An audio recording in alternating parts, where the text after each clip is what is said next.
네, 삼성 재판이 끝나고 나서 그 세월호 특조위 조사방해 이 재판을 제가 한 번도 못 들어가 봤기 때문에 이 재판 항소심이 열리고 있는 재판에 들어갔었어요. 이 재판에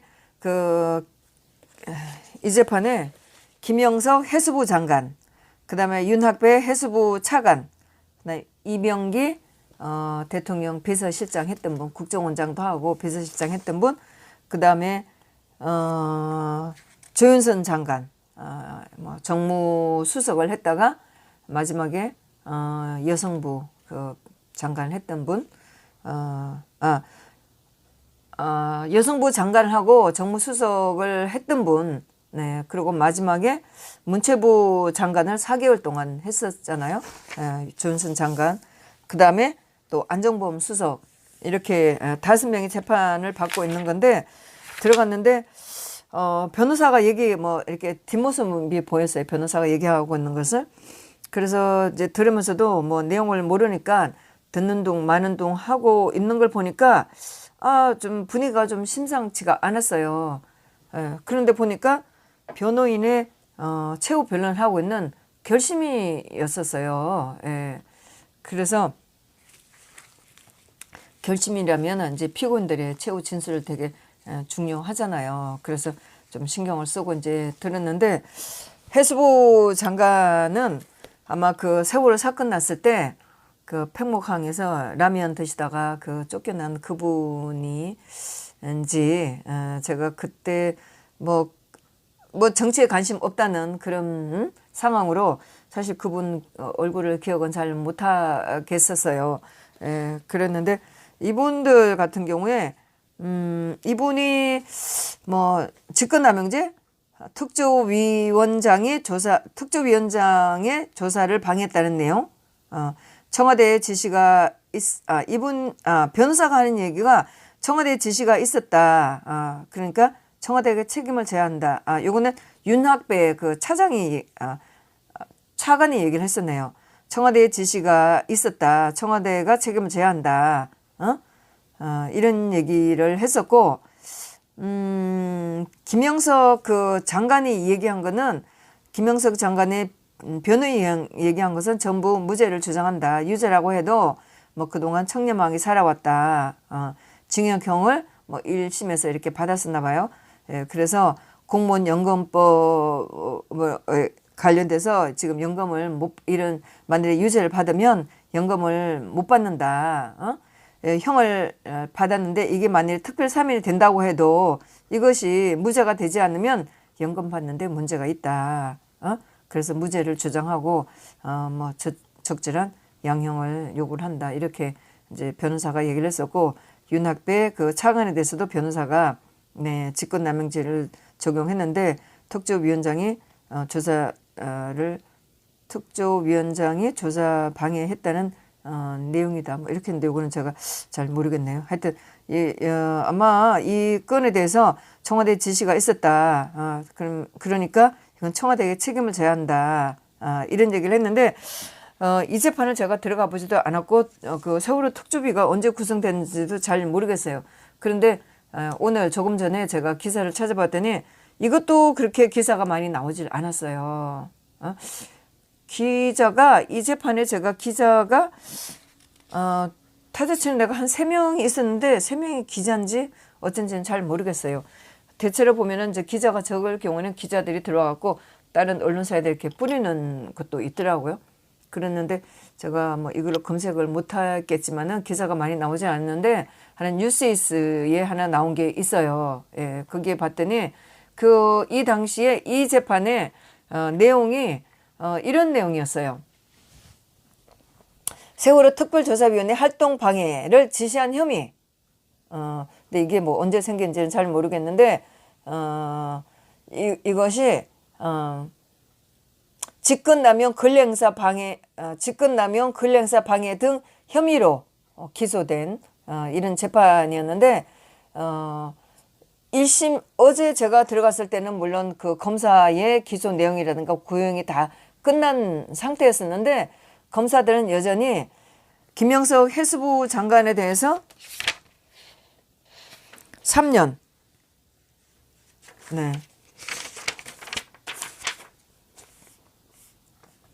네, 김영석 해수부 장관에 대해서는 3년.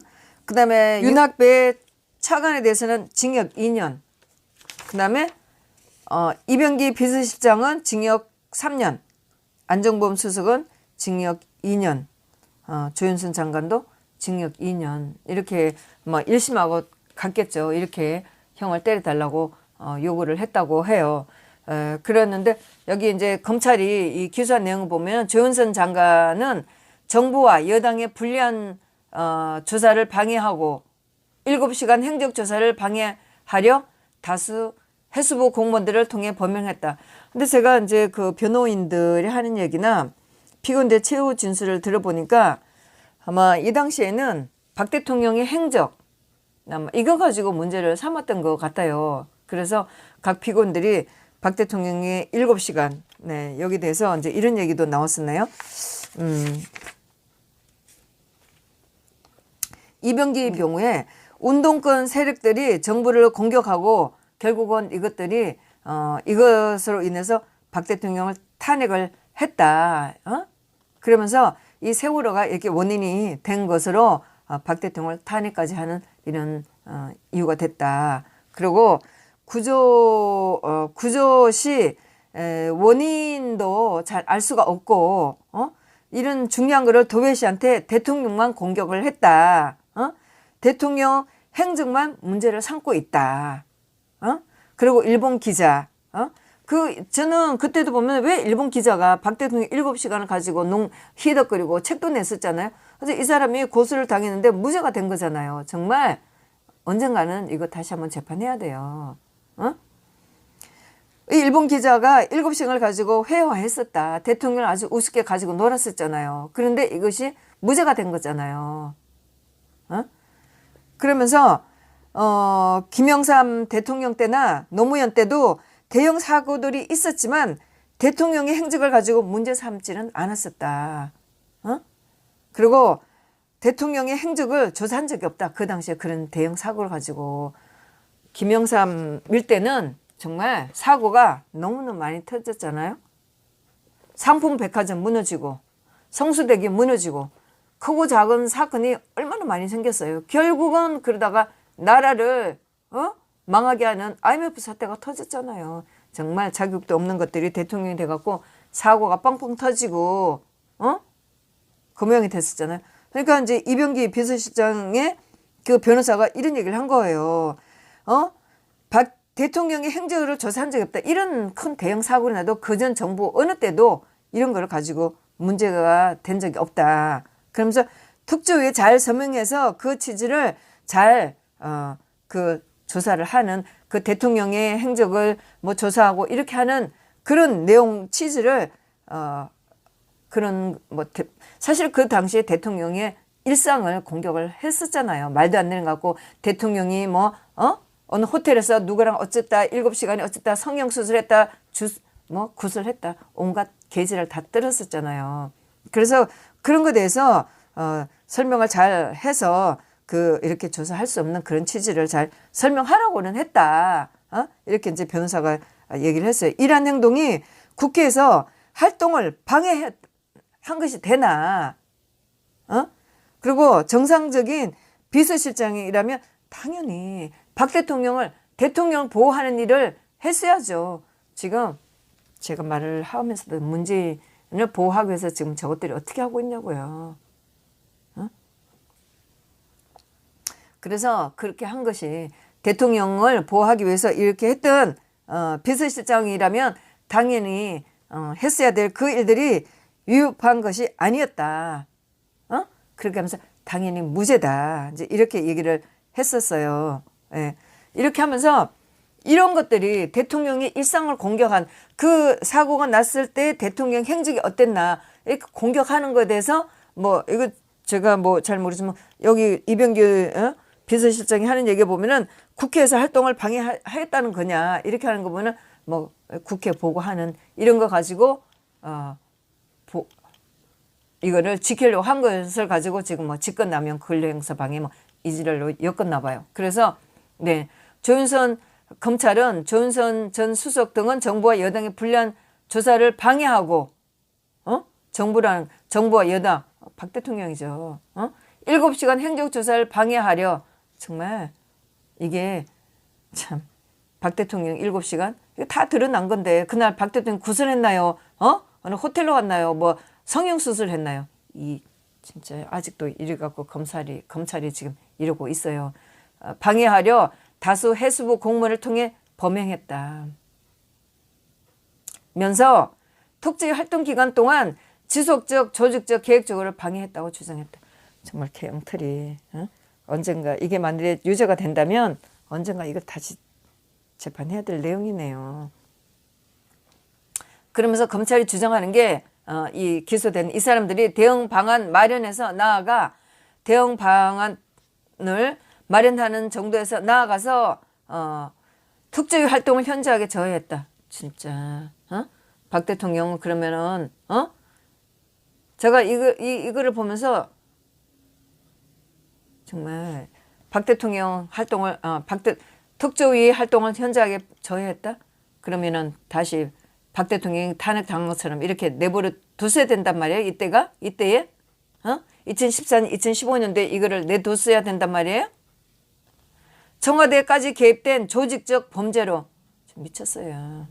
특조위는 사실상 활동을 제대로 못하고 2기가 출범에 막대한 사회적 비용이 발생했고 신뢰가 저하됐다. 제가 이 기사를 보면서 그러면 1기 때 이렇게 해서 뭐 시간이 끝났고 그러면 다시 김석균 중앙구조본부 본부장 등 11명을 고소해서 재판하고 있는 또 조사를 방해했다고 다시 재판하고 있는 이게 2기에서 지금 이렇게 고소를 했나 이런 생각을 하는데 뭐 둘 다 재판을 들어가 보지를 않아서 잘 모르겠네요. 그러면서 검찰이 하는 얘기가 조윤선 전 수석은 뭐 그 정무 수석을 했을 때 특조위 설립 및 활동에 대해 총괄 대응 방안을 최초로 지시하고 본질적으로 관여를 했다. 이전 실장은 범죄의 주도 그 이병기 비서실장이겠죠. 범죄에 주도적으로 가담했다고 검사가 주장을 했다고 그러네요. 그러면서 조윤선 장관 같은 경우는 정무수석이 조윤선 장관 같은 경우는 여성가족부 장관과 조윤선 장관이 이 얘기를 했네요. 이거는 제가 다시 조윤선 장관 때 말씀을 드릴 수도 있겠지만은 조윤선 장관이 이렇게 얘기했어요. 여성가족부 장관과 전혀 다른 정무수석일 경우에는 여성가족부 장관과 전혀 다른 소임이 있었다. 여야를 막론하고 정치권과 대통령 사이의 가교 역할을 하는 것. 네. 사실 뭐 조윤선 장관이 정무수석한 것에 대해서 말들이 좀 많았었죠. 예.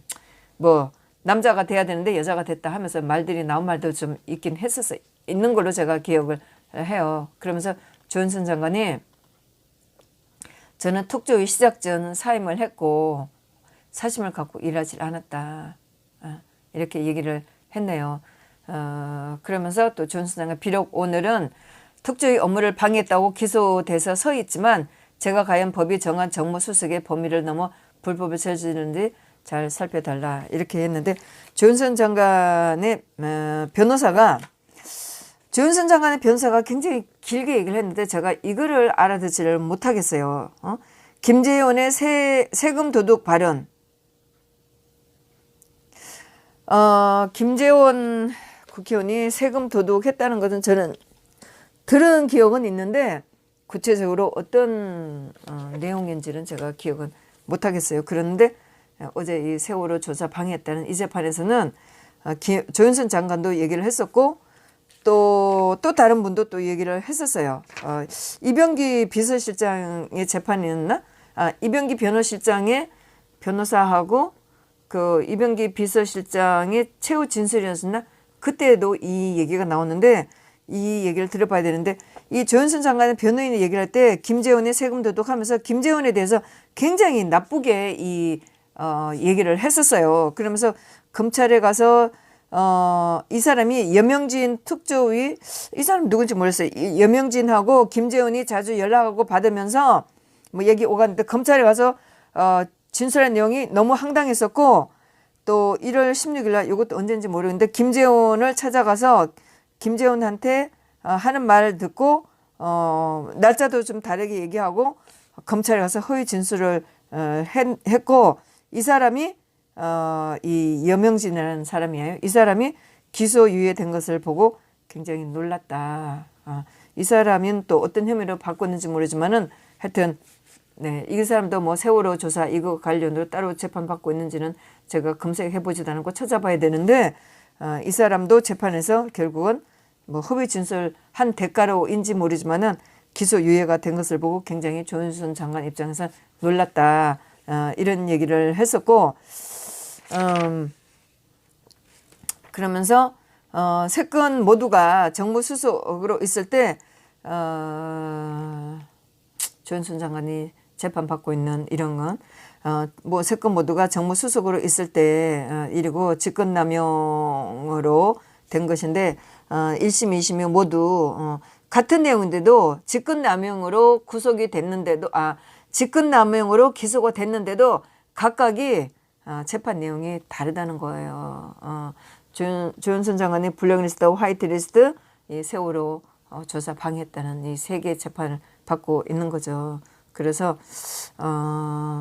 하여튼 억울하게 편견 없이 네, 여기서 보니까 네, 억울한 면이 없이 편견 없이 살펴봐달라 이런 얘기를 했는데 하여튼 이 뭐 기소 내용은 아마 대통령과 관련돼서 청와대에서 그 대통령이 7시간 이런 거 관련으로 해서 특조위에서 조사하려고 된 것은 아마 뭐 비서실장이라든가 정무수석 입장에서 해명을 하려고 했던 그런 것들이 방해가 돼서 이렇게 기소가 된 것 같습니다. 그렇게 해서 이 피고인의 최후 진술이 있었는데 네, 그 판사가 피고인들을 다 불러 세웠어요. 정말 저는 피고인들이 돌아가면서 자기가 써가지고 온 그 진술서를 차례차례로 뭐 읽기도 하는데 대체로 서서 읽는 경우가 많긴 했었어요. 서서 읽는데 어제 같은 경우는 5명을 다 세워놓고 서라고 하고 그러고 이제 할 말 있으면 하라고 이렇게 얘기를 하는 거예요. 그래서 김영석 해수부 장관이 좀 길게 얘기를 했었어요. 그래서 이 사람이 얘기하는 동안에 그 나머지 4사람이 다 서 있는 그런 상태로 했는데 저는 가슴이 좀 조마조마하더라고요. 왜냐면 뭐 지금까지 본 재판 중에서 그렇게 피고인들을 세워놓고 좀 고압적인 그런 분위기로 하진 않았었거든요. 예, 그래서 김영석 해수부 장관이 얘기를 했는데 뭐 의례적인 뭐 기회를 주어서 감사하다, 뭐 항소심을 1년이나 끌었다, 이렇게 하면서 뭐 검사한테도 뭐 하여튼 검사 판사한테도 형식적을 뭐 잘 들어줘서 고맙다, 경청해줘서 고맙다, 뭐 실제적인 진실을 파악하려고 한 것에 대해서 감사하다, 의례적인 얘기는 나오는데 이제 이 사람이 자기는 1984년부터 해양 업무를 해왔었고 뭐 선장이나 선원 이런 도피 관련 이런 것에 대해서 네 하여튼 뭐 그 세월호 사건에 대해서 정말 이런 태행적인 행동이 있었었다. 선장이 그렇게 선원들을 구조하지 않고 대피한 건 정말 이해할 수 없는 그런 태행적인 행위가 있었다. 이렇게 하면서 사실 이런 것인데 해상 구조의 구조적인 한계를 가 있었고 또 봤었고 이런만 하여튼 절망적인 그런 걸 느꼈다. 뭐 이런 얘기를 했었어요. 그러면서 자기 뭐 경력을 쭉 얘기를 했었네. 광주지검 중심으로 경력이 아니고 사실 사고에 대한 대처 이런 걸 얘기했네요. 강주지검, 강주 서해지방청 이거겠네요. 이걸로 중심으로 해서 사고 조사를 하고 했어야 되는데, 그리고 관련 책임자 형사처벌을 뭐 하고, 뭐 국회에서도 뭐라고 그랬네요. 근데 이런 것들이 그러면서 이분이 나는 정치적인 공무원이 아니다. 나는 어떤 정권에도 매이지 않은 직업적인 공무원이다. 정권의 그 눈치를 봐가면서 일을 했던 사람은 아니다. 이제 이런 식으로 얘기를 했어요. 그러면서 자기는 정치적인 색채가 없다. 바다를 사랑했고 지난 그런 뭐 쭉 해오면서 근데 지금 세월호 그 관련을 해서 지난 정권의 부역자가 되어 있었다. 지난 정권의 치부를 뭐 이 세월호 이 관련으로 해서 지난 정권의 치부를 덮는 자가 되어 있었다. 뭐 이런 얘기를 또 하고 정권 교체기마다 이러한 것들로 직권남용이라고 덮어 씌우는 것이 남용 된다는 것은 정말 무리하다. 뭐 이런 식으로 얘기를 했었고 무리한 주장이다. 뭐 또 뭐 그런 얘기를 힘을 얻고 나서 얻은 측에서 뭐 지난 정권의 사람들을 이렇게 직권남용으로 묶는 것은 무리하다. 그리고 등등 말을 많이 했네요. 그러면서 그리고 또 뭐 자기가 재판을 받으면서 이렇게 나왔던 사람들 관련된 사람들이 나와서 악의적으로 진술하는 것을 보고 참 배신감도 느꼈다. 왜곡된 진술을 하는 것을 보고 또 뭐라고 얘기를 했는데 다 뭐 그들도 살려고 하는 짓이려니 하면서 그들을 탓하지는 않겠다. 이렇게 얘기를 했어요. 그리고 사실 뭐 그때 정말 그때 그 라면 한 그릇 먹으려고 했다가 그렇게 됐을 때도 정말 너무나 불쌍했고 참 너무 안 됐었죠. 예, 그랬는데 어제 재판에서도 이분이 비굴하지가 않더라고요. 그러면서 그런 미숙하고 허술한 그런 뭐 일처리에 그런 건이 있었다 하더라도 그런 것들 때문에 형사적 처벌을 받아야 하는 건지 또 뭐라고 또 얘기를 했어요. 그러면서 또 이분이 쭉 얘기를 하면서 하여튼 해수부가 잘못해서 일어난 모든 일들은 나의 책임이다. 그리고 해수부의 그런 책임을 나에게 책임을 지도록 해달라 이렇게 얘기를 했어요. 이분이. 그리고 그분 같이 그런 처분을 받았던 그런 사람들 또 이분이 또 다시 또 재판을 그 11명 받는 9명 재판 받고 있는 또 그게 해당됐으니까 그런 분들이 다 아끼는 후배들이고 그리고 또 어제 재판 받는 뭐 안종범, 이병기, 조윤선 장관 이분들은 또 존경하는 또 뭐라고 했는지 다는 이제분들 존경하는 분들이다 이렇게 얘기를 했어요. 그래서 이러한 모습들이 언론에 일그러진 모습으로 나타난 것이 정말 안타깝다. 그러면서 검사들이 열심히 일해준 것에서 감사하다, 야속하다는 생각도 좀 들었지만은 그런 것들은 검사의 본연의 직에 충실한 것으로 본다. 이렇게 했는데 제가 보니까 뭐 제가 여러 재판을 봤는데 하여튼 참 떳떳하고 장관으로서 이런 분을 또 본다는 것은 그렇게 쉽지가 않았거든요. 물론 항소 뭐 1심에서 어떻게 했는지 모르지만은 항소심이긴 한데 굉장히 당당하게 얘기를 한 분이라 참 좋았다는 생각이 잠깐 들었었어요. 예, 그리고 윤학배 해수부 차관 검사가 2년을 때렸던 이 사람 대해서는 31년 바다 관련 공직으로 하고 있다가 퇴직을 했다.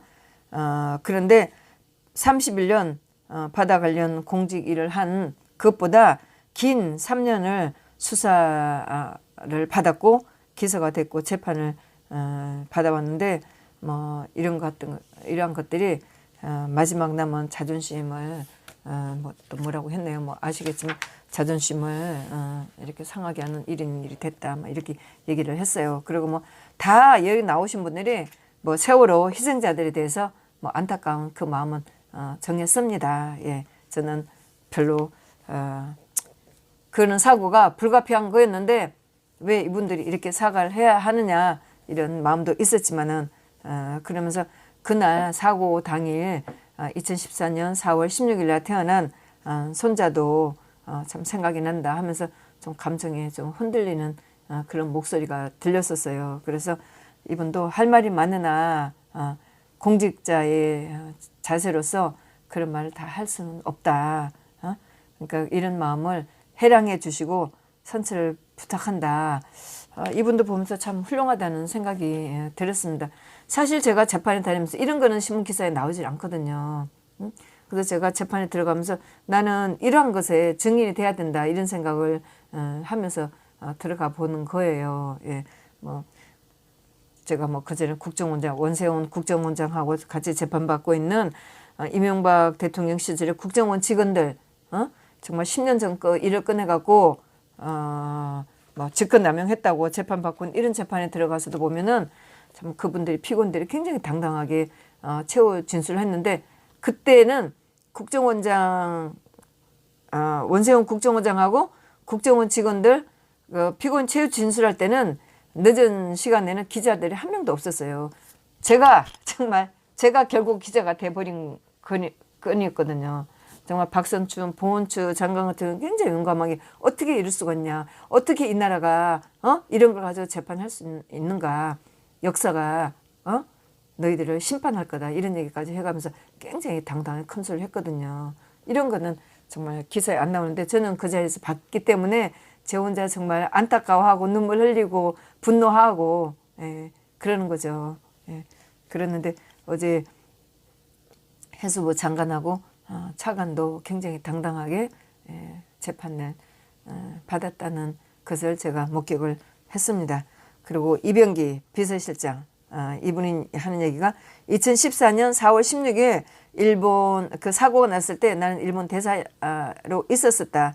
이분이 하는 얘기가 평생을 나는 뭐 이때는 평생을 그 외교관으로 보내면서 하는 말들이 굉장히 직설적인 표현을 하지 않고 굉장히 말이 나는 굉장히 조심하는 사람이다. 이런 얘기를 했어요. 그래서 2015년 3월 청와대 비서실로 갔었고 이때 내가 비서실로 가서 그 세월호 호 인양 문제를 수습하기 위해서 굉장히 미력을 다했다.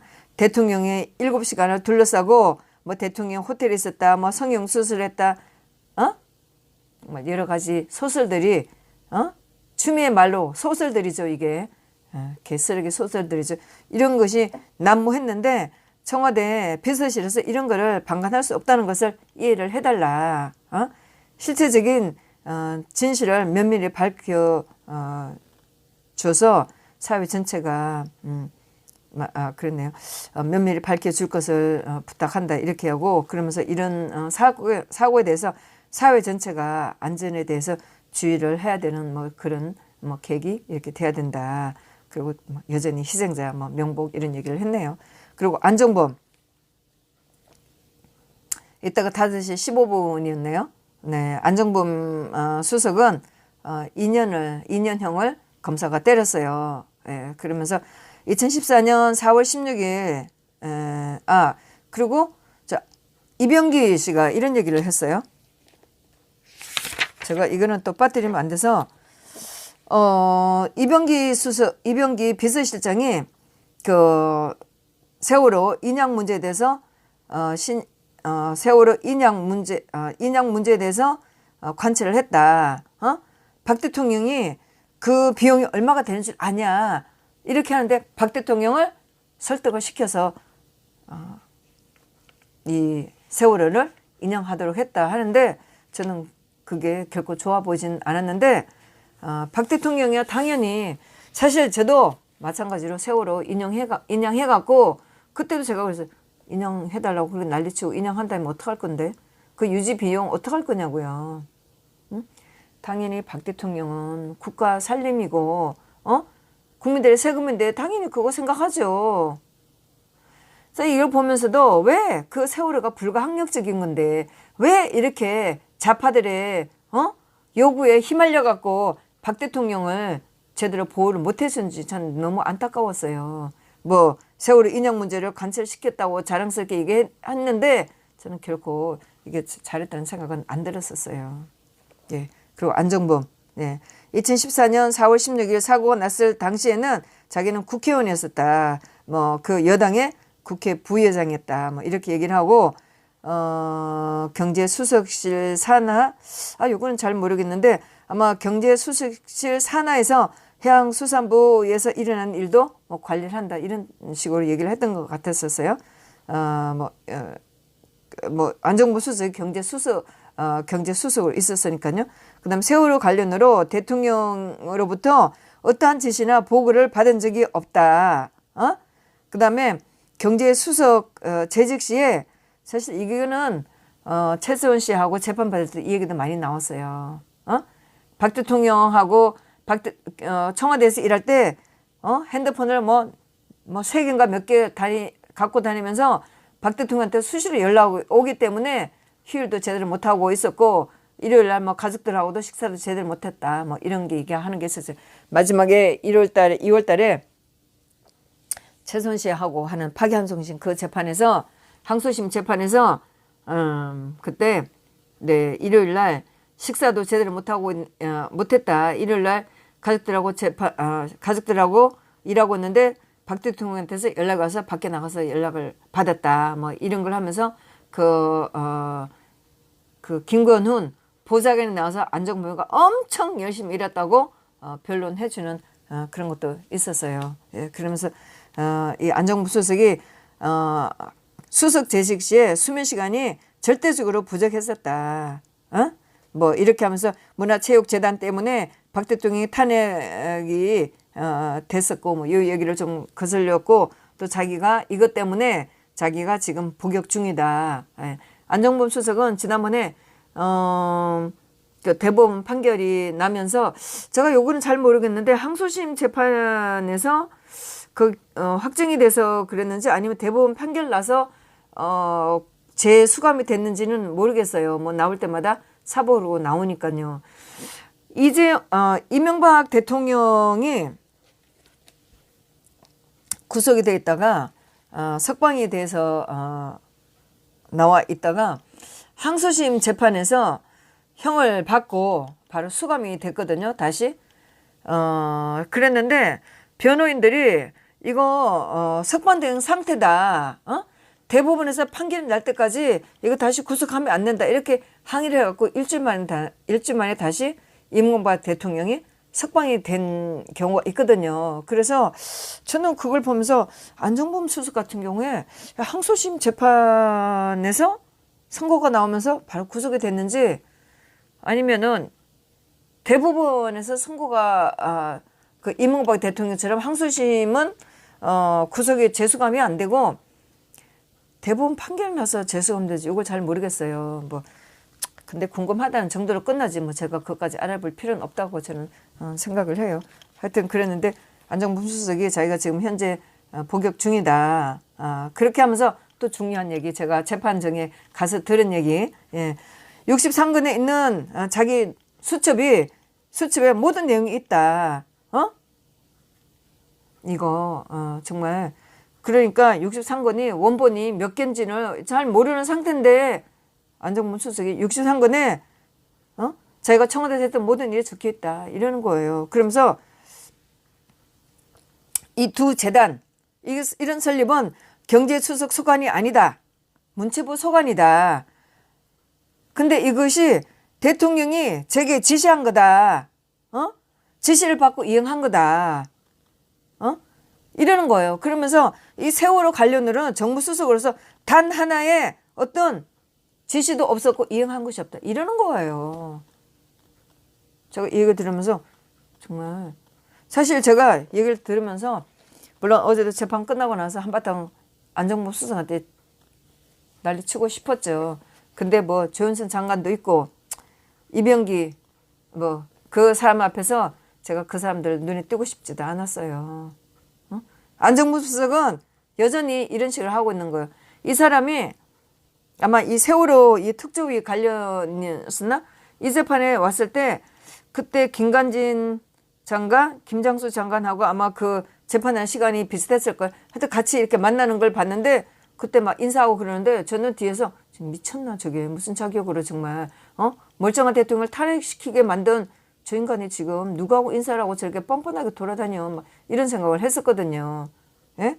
근데 26일 날 그날도 이렇게 얘기를 하는 거였어요. 그러면서 세월호는 다르다. 특조위 관련으로 대통령 지시가 없었다.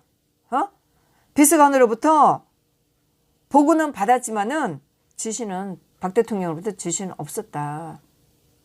사실 안정범은 1심에서 무죄를 받았다고 얘기를 해요. 선고에서. 예? 그리고 딱 이제 5시 21분 그러니까 안정범은 한 6분 정도 얘기를 했네요. 그러니까 마지막에 조윤선 장관 정무수석으로 11개월 있었고 3개의 재판을 받고 있다. 14개월 가량 구속된 상태였었다. 그리고 최후 진술로 네, 어제 한글까지 해서 7번째를 하고 있다. 그리고 또 이제 또 얘기를 하는데 이거는 제가 못 알아듣겠어요. 그 여성가족부 장관으로 있었고 세금 도둑 김재원이 세금 도둑 정무수석 요거는 하여튼 뭐 아까 그 기사에 나온 것처럼 사심을 가지고 일하지는 않았다. 이렇게 얘기를 하는데 아마 그 세월호 인양이 아마 그 막대한 돈이 들기 때문에 이걸 가지고 김재원이가 뭐 세금 도둑이다. 뭐 이렇게 얘기를 했는지는 잘 모르겠는데 물론 김재원이가 뭐 세금 도둑 그 세월호 인양하는데 돈이 엄청나게 든다. 뭐 이렇게 했다면은 제가 뭐 그래도 김재원이가 좋은 뜻으로 했겠구나 이렇게 이해는 하겠어요. 근데 내용은 어떤 건지는 잘 모르겠지만은 조윤선 장관의 변호사가 김재원하고 만났던 여명진 이 사람이 말도 달리하고 이 사람이 선고도 뭐 기소 유예된 것 검찰에 가서 딴소리 했는지 하여튼 검찰에서 허위 진술 득택인지 그렇게 받았다고 얘기를 하는 거를 이제 들었네요. 그러면서 해서 5시 한 24분쯤에 재판은 끝났는데 구혜건 판사가 뭐 김기춘 장관, 김관진, 김장수 장관, 또 김관진, 임관빈, 김태호 그 사이버 댓글, 또 뭐 대통령의 옛날에 국정원 특활비 이런 항소심 여러 개의 항소심 재판을 이분이 하는 거예요. 예, 그러네요. 뭐 김종, 차은택, 그다음에 또 최성원 씨, 또 누구죠? 조카 장시호 뭐 등해서 하여튼 여러 재판을 항소심 재판을 맡고 있는 판사예요. 예, 그래서 이 구혜건 판사가 뭐 사실 뭐 이건 항상 뭐 제가 보니까 항상 재판에서 나오는 얘기 같더라고요. 이런 내용은 항상 재판에서 나오는 얘기 같아요. 판사가 하는 얘기 같아요. 사실관계를 다툴 것이 많고 직권남용도 살펴볼 것이 많다. 직권남용은 죄를 못 때리잖아요. 조국이나 뭐 지금 그 관련 문재인 그 패글들이 잔뜩 걸려 있는데 직권남용을 죄를 어떻게 때려요? 예. 그래서 직권남용권도 살펴볼 것이 많다. 이렇게 얘기를 하면서 12월 17일 날 선고를 한다고 하면서 재판이 끝났네요. 네. 세월호 이 특조위 이 조사 관련으로는 뭐 한 번도 뭐 동부라서 못 가고 뭐 이 특조위 이 중앙법원에서 항소심 한 것도 시간도 안 맞고 해서 못 들어가 봤는데 하여튼 26일 날 어떻게 우연히 들어간 것이 결심이라서 그래도 좀 내용 파악은 할 수 있었고 네 그렇네요. 그래서 뉴시스에 나온 그가 네 마지막에 더 보면 이병기 비서실장도 그러네요. 무엇보다도 있어서는 안 될 불행한 사고로 희생된 분들 뭐 이거는 그냥 피워보지도 못하고 진 학생들에게 애도한다. 그렇지만 당시 유언비어가 난무해서 비서실에서 방관할 수 없었던 점을 너그러이 이해해달라. 박 대통령에 대한 개엉터리 소설 난무한 거. 박 대통령에 대해서 개엉터리 소문 가지고 정말 그렇게 한 것에 대해서 박 대통령이나 청와대 입장은 전혀 고려하지 않아요. 그러니까 어쨌든 이런 그런 말도 안 되는 이런 소문이 나서 청와대에서 이런 일을 할 수밖에 없었다. 이런 거는 전혀 참작 안 하고 세월호 뭐 하여튼 얘네들은 특근이니까요. 그러면서 그렇게 했고 그 다음에 안종범 경제수석은 당시 저는 여당 정책위 부의장으로 최선을 다했다. 뭐 국회에 있으면서 네 세월의 진상규명과 유가족 보상을 위해 노력한 저로서 마땅히 진실을 밝혀주고 역사에 분명한 결과가 기록되기를 기대한다. 뭐 의례적인 얘기였죠. 예.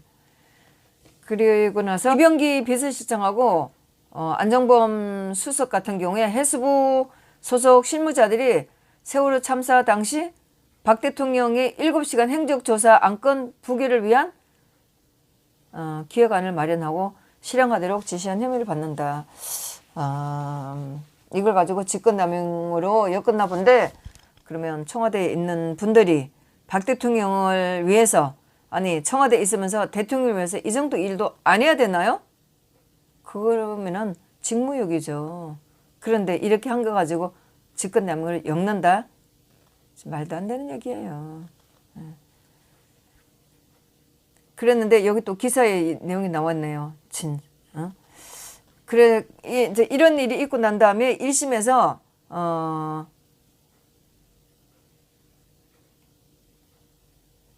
대통령 비서실과 해수부 장관 차관의 참 이게 강대한 권력을 동원, 이게 말이나 되는지 모르겠어요.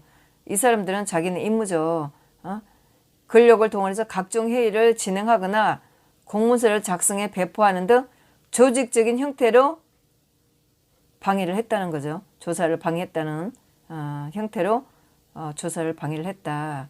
그래서 조윤선 전 수석과 이병기 실장에게 징역 1년에 집행유예 2년을 선고했다. 직권남용을 이렇게 때릴 수가 있나요? 동부에서 1심을 때렸을 때하고 지금 환경이 좀 달라졌죠. 상황이 달라졌죠. 왜? 조국이 들어왔거든요. 그러면서 장관하고 김영석 장관은 징역 2년에 집행유예 3년을 때렸고 윤학배 해수부 차관에 대해서는 징역 1년 6개월에 집행유예 2년을 선고를 했네요. 안정범 수석은 무죄라고 하는데, 이제 이분들이 장관이나 차관이 이렇게 바다 관련으로 뭐 30몇 명씩 바다 관련으로 30몇 년씩 공무원 생활을 해오다 이렇게 유죄를 받게 되면 연금을 못 받게 된 이런 정말 상황이 되죠. 이런 말들은 제가 다른 재판에서도 들었어요. 30년, 40년 공무원 생활을 해오고 따로 그 월급 외에는 벌어놓은 돈이 없는데 그나마 공무원 연금이라도 받아야 되는데 이런 재판을 받으면서 그나마도 얻게 돼서 정말 미래가 암담하다, 이런 얘기를 제가 들으면서 눈물도 좀 흘리고 그랬었거든요. 예, 이분들이 또 이런 상황이 됐네요. 뭐 그러나 언젠가는 이 재판에 대해서는 재심을 해서 이런 거는 전부 다 제가 안 된다고 다시 돌려놓을 때가 있겠죠. 네. 그래서 어제 뭐 이 재판까지 뛰어간 사람은 없죠. 박 대통령 관련된 거라 또 가슴 아프게 이런 재판을 제가 안 볼 수는 없었고, 마침 기회가 돼서 우연히 들어간 것이 결심을 하는 재판이었기 때문에 참 저한테는 운이 좋았고 굉장히 다행스러웠습니다. 그래서 이 마지막 재판을 또 보게 됐습니다. 12월 달에 선고들이 굵직한 선고들이 이렇게 해서 이재용 부회장의 파기환송심 선고도 있게 되고 또 이런 재판도 있게 되고 그러네요. 그래서 이제 박 대통령 관련 재판으로서는 뭐 제가 관심 있게 보는 것은 세월호 특조위 방해했다는 세월호 구조를 잘못했다는 이 재판 정도 남았고, 아마 특조위 방해했다는 특조위 조사 방해했다는 9명이 재판 받고는 이거는 날짜가 겹치니까 들어갈 수가 없는데, 조대환 마지막 정무수석 이분이 이분도 이제 이 재판에서 재판을 받게 됐는데, 제가 지난번에 그 3월 달인가 이때 선거 때문에 그때 뭐 사실 뭐 홍문종 이것 때문에 우리가 되게 힘들었을 때였었잖아요. 그래서 제가 그때 이분을 찾아갔었어요. 작년 12월 달만 해도 이분이 우리 공화당에 와서 후보로 나간다 이런 얘기가 있었는데 굉장히 조용해서 홍모정 사태 이런 거 나왔을 때 제가 이분 변호사 사무실 찾아가고 막 그때 막 많이 울었죠. 어떻게 이럴 수가 있냐? 박 대통령을 봐서라도 어떻게 이렇게 침묵할 수 있냐. 제가 막 말하다가 막 그때 우니까 이분이 좀 당황도 하고 이런 줄은 몰랐다. 뭐 이제 우리 지금 박 대통령 때문에 이렇게 나와 있는 사람들이면 이 정도의 뭐 극성이랄 수도 있고 이렇게 열심인 줄은 몰랐다. 이렇게 좀 많이 놀라시더라고요. 그러면서 집회 나오겠다고 저랑 약속을 했는데 그 집회를 할 수가 없는 그런 상황이 돼버렸었어요. 그래서 사실 그분이 집회에 나오셔서 우리가 투쟁하는 모습을 보면서 선거에 나와 주기를 그런 마음이었었는데 이분이 결국은 뭐 집회가 없는 바람에 나오지도 않고 결국은 뭐 우리의 상황은 그렇게 비참한 상황이 됐습니다. 그래서 제가 이분이 다시 재판을 받게 됐다는 이런 기사를 읽고 제가 정확하게 기억은 못 하겠는데 아마 6월이나 7월달 아마 6월이나 7월달인지 모르겠어요. 그래서 이분 사무실을 찾아갔는데 분위기가 좀 이상했어요. 딱 그 이제 변호사들이 뭐 같이 공동으로 쓰고 있는 사무실인지 모르지만은 각각 사무실에 이렇게 있는 거였고 처음에 이렇게 문이 들어가면 여기 접견실 그 법원 직원들이 앉아 있는 게 있어서 들어오는 사람을 보고 각 방에 각각 변호사들이 있는데 문에 딱 들었으면 대각선 방향으로 그 조대한 변호사의 사무실이 보였거든요. 그런데 그 문이 열려져 있는 거예요. 그래서 제가 들어가서 조대한 변호사를 만나러 왔다고 하니까 직원들 표정이 이상한 거예요. 그래서 아마 뭐 안 나오셨나 뭐 제가 이렇게 안 나오셨어요? 아니면 안 계세요? 뭐 하여튼 이렇게 묻고 나왔는데 아마 재판 때문에 뭐 하여튼 재판 때문에 이분이 좀 힘들어하나 이런 느낌을 가지고 나왔어요. 지금은 모르겠어요. 뭐 지금은 다시 또 변호사를 하실지 어쩔지를 모르겠는데 하여튼 그때 갔을 때는 제 스스로 뭐 자격 지심이었는지 모르지만은 이분이 또 힘들어하는구나 이런 생각을 하고 왔습니다.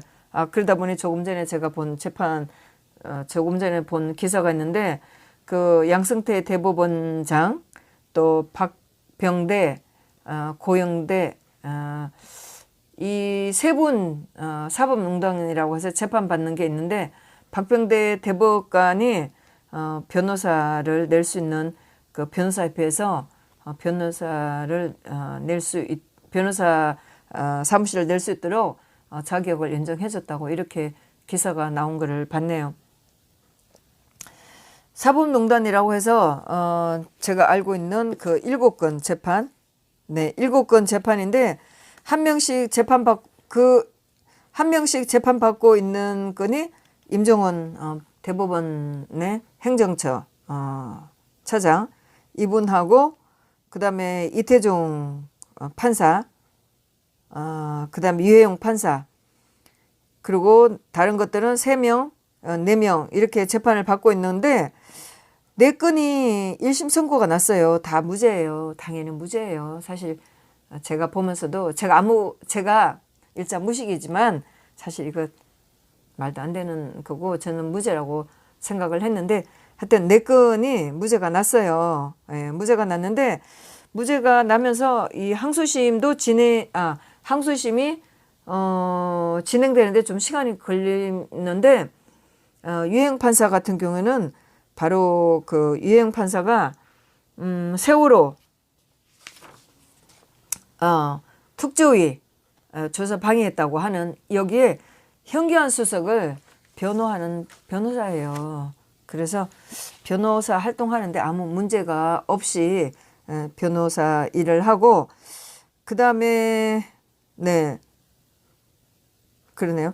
제가 마지막에 본 게 그 이태종 판사 이 사람이 무죄를 받는 걸 봤고 그랬는데 이민글, 이규진, 방장현, 심상철 이분 4분이 재판 받고 있는데 이분이 의외로 좀 시간이 오래 끌어요.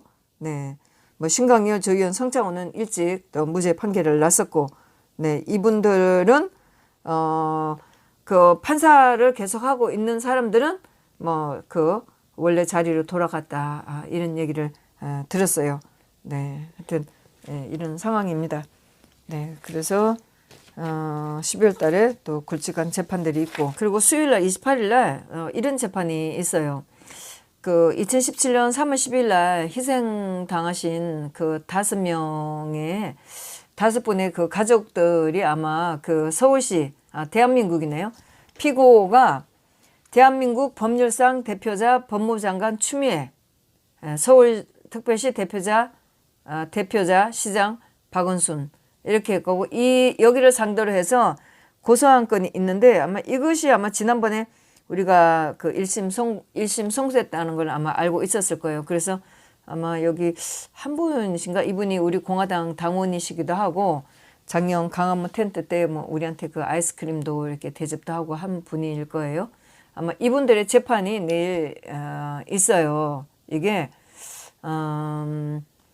동간 460호 여기서 11시 반에 변론길 뭐 해서 뭐 11시 반인지 모르겠는데, 아마 이렇게 되면 아마 잠깐 짧게 하려는지 모르겠어요. 그래서 내일 동간 1번 법정에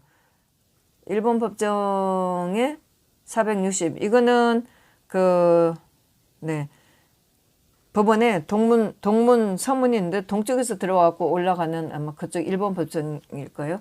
거기서 460호에서 이분들 재판이 있고, 2시 20분에 오종장 기자의 또 재판이 있어요. 이것도 마찬가지로 그 1번 법정 출입구로 들어가서 463호 재판이 있는데, 이때 지난번에 오종장 기자가 얘기했지만 윤석열을 증인으로 불렀거든요.